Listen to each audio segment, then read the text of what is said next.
Assalamualaikum warahmatullahi wabarakatuh. Kita di sini akan menjelaskan ya tentang moderasi beragama, mulai dari pengertian, kemudian sejarahnya, sampai pada indikator-indikator dan lain sebagainya. Munculnya moderasi beragama itu disebabkan karena adanya politik identitas ya, yang menjadikan masyarakat terbelah menjadi dua sisi, ada ekstrem kanan dan ekstrem kiri. Secara sederhana, politik identitas bisa kita apa? Bisa kita identifikasi sebagai gerakan politik yang menjadikan perbedaan dan persamaan sebagai langkah politiknya. Jadi memanfaatkan perbedaan dan kesamaan untuk kepentingan politik. Ini tentu akan eh, menjadikan masyarakat terpecah belah ya. Biasanya menjadi dua, yaitu kawan dan lawan gitu ya. Nah, kalau dalam beragama nanti ada muncul ekstrem kanan dan ekstrem kiri. Sebagian kalangan umat Islam itu bersikap ketat ya dalam memahami agama dan cenderung memaksakan pemahaman tersebut di tengah masyarakat muslim. Bahkan di dalam beberapa kasus ada yang menggunakan kekerasan. Nah, ini biasanya dikelompokkan menjadi ekstrem kanan atau orang-orang yang fanatik terhadap agama.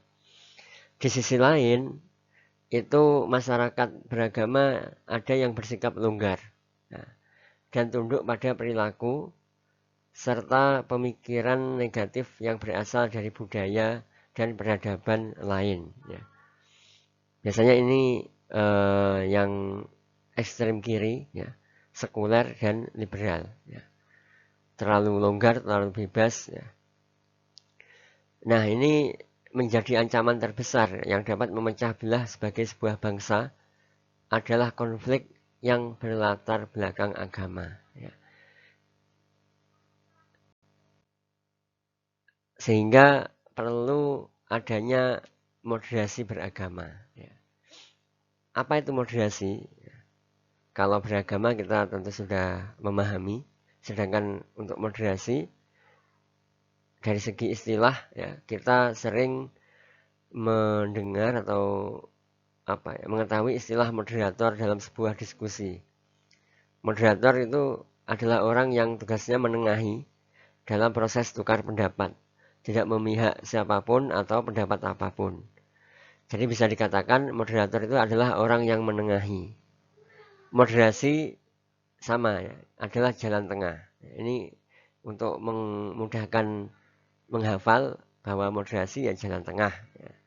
Jadi tidak memihak yang kanan dan tidak memihak yang kiri. Secara bahasa, moderat adalah sebuah kata sifat, turunan dari moderation, yang artinya tidak berlebihan atau sedang. Kata moderasi sendiri dari bahasa Latin moderatio, yang berarti sedang, tidak berlebihan, dan tidak kekurangan atau seimbang. Dalam KBBI, moderasi didefinisikan sebagai pengurangan kekerasan, penghindaran keekstriman. Kalau di dalam bahasa Arab kita kenal istilah wasat atau wasatiyah, yang artinya juga tengah-tengah, yang mengandung makna iktidal atau adil dan tawazun berimbang. Sedangkan lawan katanya adalah tatoruf yang berarti berlebihan. Sehingga moderasi beragama dapat dirumuskan menjadi cara pandang, sikap, dan praktik beragama dalam kehidupan bersama dengan cara mengejawantahkan esensi ajaran agama yang melindungi martabat kemanusiaan dan membangun kemaslahatan umum berlandaskan prinsip yang adil, berimbang, dan menaati konstitusi sebagai kesepakatan berbangsa. Ya, ini konsep dari moderasi beragama. Kapan ada? Ya. Jadi moderasi beragama itu muncul sejak masa Rasulullah Shallallahu Alaihi Wasallam. Ketika itu di Madinah merupakan kota modern yang dihuni oleh berbagai latar belakang etnis dan agama ditambah lagi kaum muhajirin yang datang dari Makkah, maka jika setiap pihak itu mengedepankan ego dan jati diri masing-masing, maka akan menimbulkan gesekan-gesekan. Sehingga Rasulullah pada saat itu menciptakan sistem yang ramah bagi seluruh penduduk Madinah yang mengakomodir berbagai macam latar belakang dengan mencetuskan piagam Madinah. Ya. Jadi piagam Madinah itu intinya adalah perjanjian tentang kebebasan beragama, kebebasan berpendapat, kemudian saling menghormati, dan lain sebagainya. Di Indonesia sendiri sudah diwacanakan, ya, antara lain gagasan jalan tengah atau the middle path yang disuarakan oleh Tarmizi Tahir. Ini seorang Menteri Agama pada masa Orde Baru. Dan juga ada beberapa buku tentang moderasi beragama. Di antaranya adalah buku Deformalisasi Islam, kemudian buku biografi Hadratus Syekh Hasyim Asy'ari, dan buku Islam di Era Disrupsi dalam Pandang Kearifan Lokal. Ya. Ini beberapa buku yang membahas tentang moderasi beragama. Dalam Hasanah Pemikiran Islam Global, ya, Az-Zumardi Azra pernah mencatat ada wacana dan paradigma mengenai Islam wasatiyah, ya, atau yang kita artikan sebagai moderasi.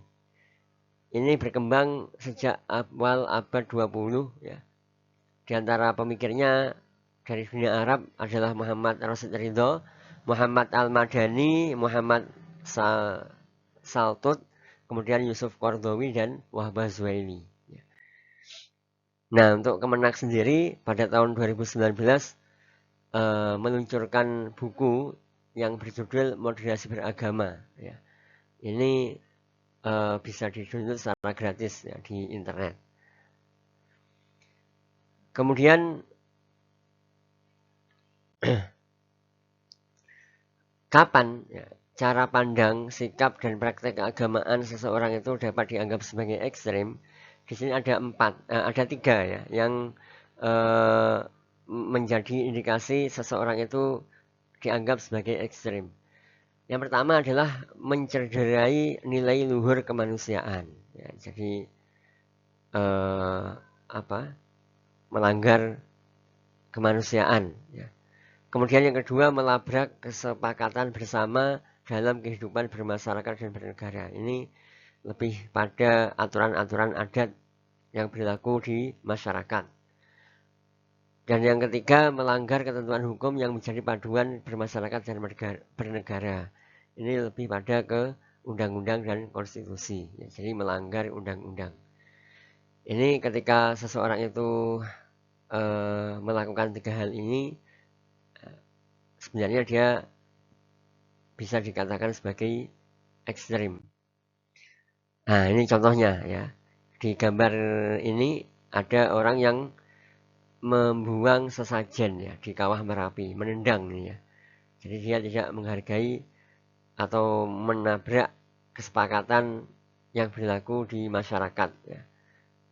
Kemudian yang kedua ini seorang yang sedang berjongkok di atas Al-Quran. Ini juga sama, ya. Nah, kemudian yang bawahnya adalah kerusuhan-kerusuhan yang ditimbulkan karena gerakan ekstremisme. Ada bom, ya, kemudian ada ini kerusuhan di depan gereja, ya, karena tidak menghormati sesama pemeluk agama. Nah, ada indikator moderasi beragama, ya. Jadi indikator atau seseorang itu dikatakan moderat dalam beragama ketika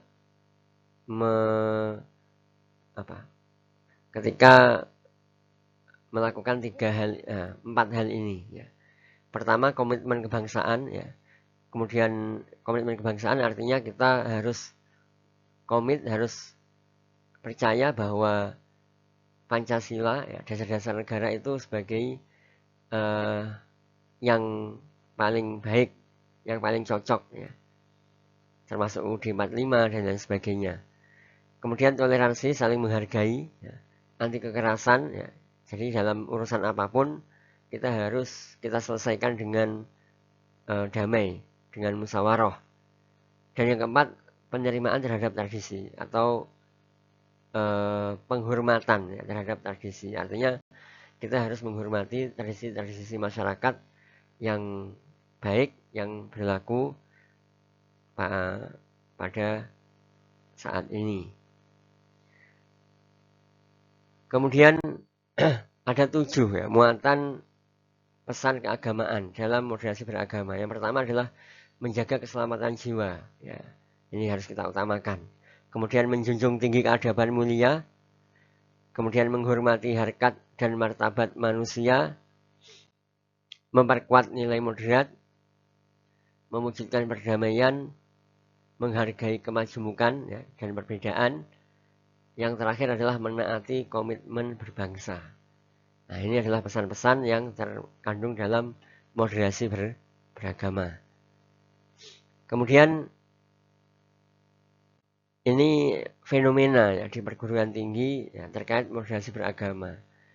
Jadi di sana ada mahasiswa-mahasiswa itu yang tergabung terafiliasi di ekstrem kanan. Biasanya bergabung dengan organisasi yang terindikasi ekstrim. Ya. Misalkan seperti HTI ya, yang sudah dibubarkan pemerintah, itu adalah mahasiswa yang ekstrim kanan. Ya. Biasanya ini mahasiswa berlatar belakang umum ya, bukan dari keagamaan, yang ketika di perguruan tinggi itu haus akan ilmu agama. Dan secara instan mereka ya, bergabung dengan organisasi keagamaan tersebut. Kemudian yang kedua adalah ekstrem kiri. Ya. Diawali dengan alasan pencarian jati diri, pemahaman yang kurang tepat pada saat belajar filsafat. Ini biasanya dialami oleh mahasiswa-mahasiswa yang dengan background keagamaan baik atau biasanya alumni pondok ya. Karena di pondok terlalu lama dikekang oleh aturan dan sebagainya, maka ketika dia belajar di perguruan tinggi, akhirnya belajar filsafat dan mengidamkan kebebasan ya. Kemudian kebablasan sehingga menjadi ekstrem kiri. Itu mungkin yang bisa saya sampaikan terkait dengan moderasi beragama. Intinya bahwa kita hidup di Indonesia yang terdiri dari berbagai macam suku, bangsa, agama, maka moderasi beragama ini tidak bisa ditawar lagi. Harus kita lakukan untuk menciptakan perdamaian. Assalamualaikum warahmatullahi wabarakatuh.